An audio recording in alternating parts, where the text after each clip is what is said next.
This bill was brought to me by a group of industry leaders and associate businesses, I would guess, on a particular problem or a concern that they have on fees and stuff that are paid through, mostly through Clean Air to DNR. As most of you might know, or some of you do, that the program of DNR is mostly run through fee fund process. They don't get very much general revenue. I don't remember exactly what the percentage is, but in the past, the group or whatever that the DNR segment of Clean Air has been running in red. They're actually charging less for some of these fees and permits than what it takes to issue them and go through the paperwork. So this group of individuals and businesses came and brought this forth, and they were concerned. Of course, as you know, EPA makes the rulings, DNR enforces them. And what they were afraid of, and one of the things that their concerns is that if this continues to go in this perspective, EPA might step in and eliminate DNR as the governing agency and come in and have to deal with them instead of permits. Might be longer to take. The air activities in the department get very little general revenue at this point. It's right around $17,000 to $20,000, I believe, for some of the activities in our regional offices. So we do rely quite heavily on these fee funds. Particularly, you look in the list there, the emission fee fund, which is not addressed in this bill, but it is a fee that's paid on a per ton basis by sources, regulated sources that emit air pollutants. There's a statutory range for that fee of $25 to $40, and we are at that cap right now of $40.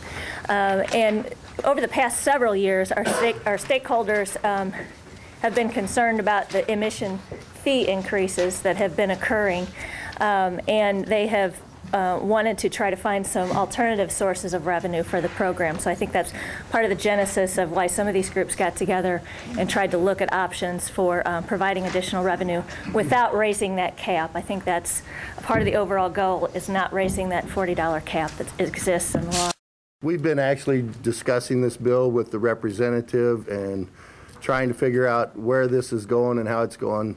We are one of the parties that weren't in on part of the original negotiation and agreement on the fees on this bill. So I think we've kind of come to an understanding that if we are going to proceed forward with this, that we could sit at the table and at least have our side of the story told. We are opposed to most of the fuel recovery fees that are in this bill. I mean, it's just not a blanket statement for us to say, you know, that we'll automatically increase our fees for our groups and our gas stations that have to do this, like in the St. Louis area and the Kansas City area. So I think we're going to sit at the table if that's what we're going to do now. So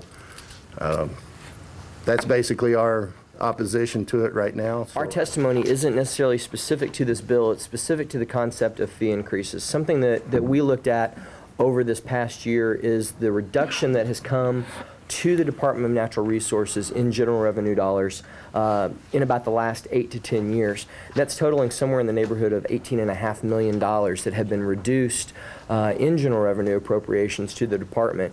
And arguably, the majority of those dollars have then been turned around, the department is still running, still functioning, and that has been focused on fees that typically is being paid by my members.